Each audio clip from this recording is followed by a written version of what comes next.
Okay, next na topic natin is your amputation. Okay, your amputation is the removal of what? The body parts by surgical procedure or trauma. Okay? Pwedeng tinanggal or pwedeng by trauma. Pag sinabi nating trauma, ito yung nagkaroon ng vehicular accident or any accident na pwedeng naputol, okay, yung kamay or yung paa. Okay? So, that is your amputation. And it is also a consequence or consequences of your what? Vascular trauma. Pag sinabi nating vascular trauma, may nangyari saan? Sa blood vessel ninyo. Hindi nagkaroon ng what? Hindi nagkaroon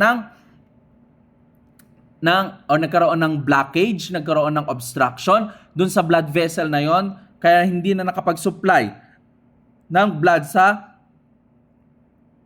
extremity na yon or sa limb na yon. And then eventually namatay yung limb na yon, so kailangan putulin? Yes. Okay? Ano pa? It is also performed to control what? To control pain, to control disease process, improve function, save or improve patient's quality of life. Example, okay, during our 4th year, okay, groupmate ko sa Ma'am Edverly at the time, and napili yung pasyente namin for the case presentation because it is a case of osteosarcoma. Okay? Pag sinabi ng osteosarcoma, bone cancer. Okay? Saan tumubo yung mass, okay, sa may knee part ng pasyente. Lumaki ng lumaki ng lumaki.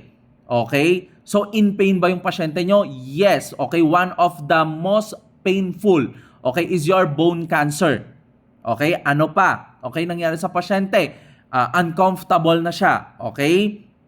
And then, ano pa, para makontrol yung disease process, ano yung ginawa sa kanya? Okay, nagkaroon ng what? Above knee amputation. Okay, nagkaroon ng above knee amputation. So, na-save ba yung buhay ng pasyente? Yes. Okay, mai-improve ba yung patient's quality life?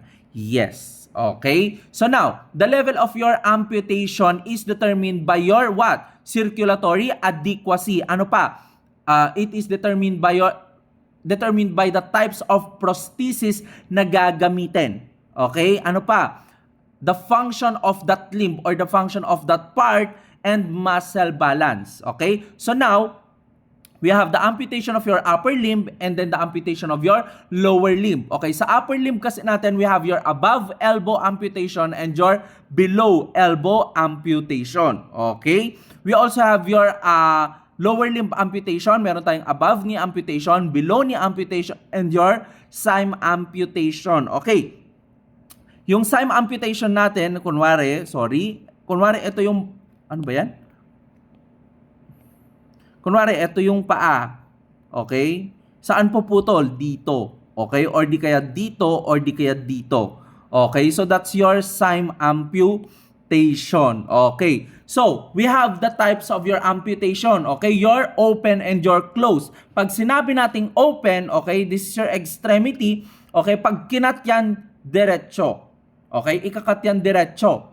Okay, kinat yan diretso and yung skin dito, ito yung mga pantatapal dyan, itatahi lang yan dyan.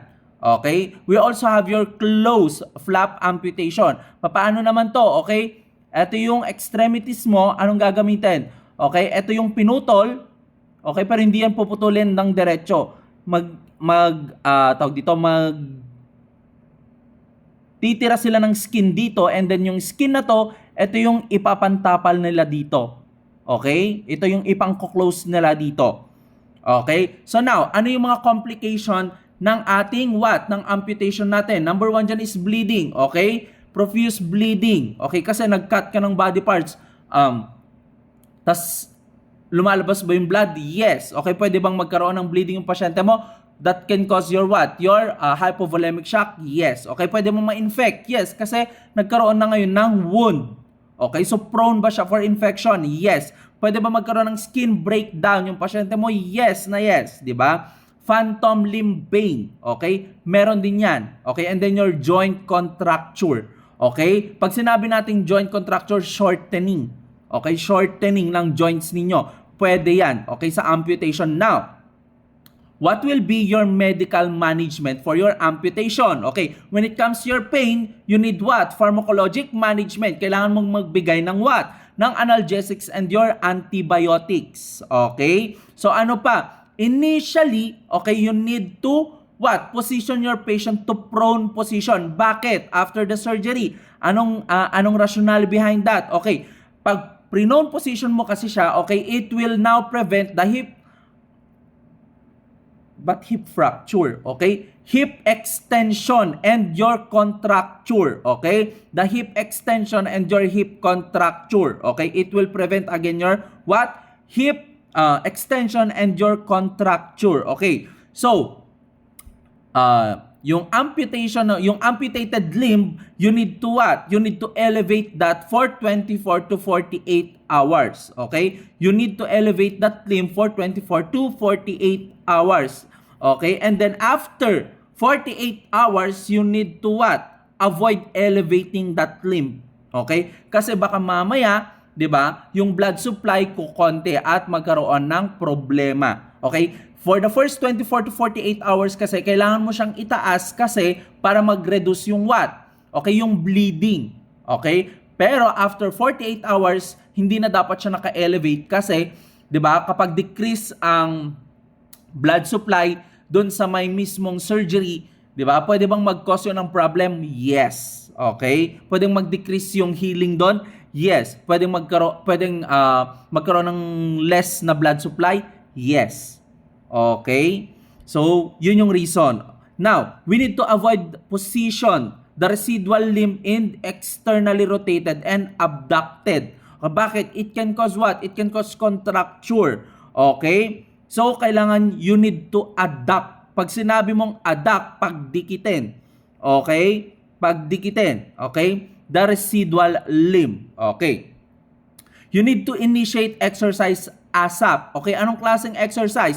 Your active ROM or your active range of motion exercises. Okay? Pag sinabi nating active, mismong yung patient natin ang gumagawa ng mga exercises, not us. Kasi kung tayo at ina-assist natin yung patient, it is a passive, okay, ROM.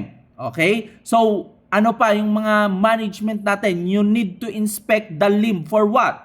Okay? For skin breakdown. Okay? You need to inspect the limb for skin breakdown. Okay? And then provide high protein, vitamins, and minerals. Bakit? To promote healing. Okay? To promote wound healing. Okay? And then maintain hydration.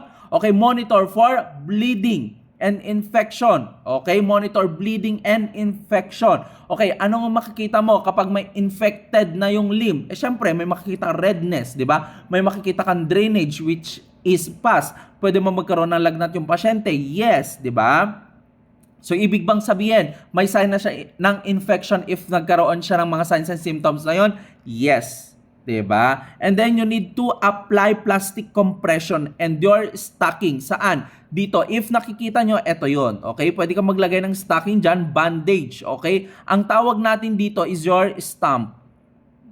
Diba? S-T-U-M-P. That's your stump. Okay? So, yan yung kailangan natin or yan yung kailangan nating malaman when it comes to your what? Your amputation. Okay?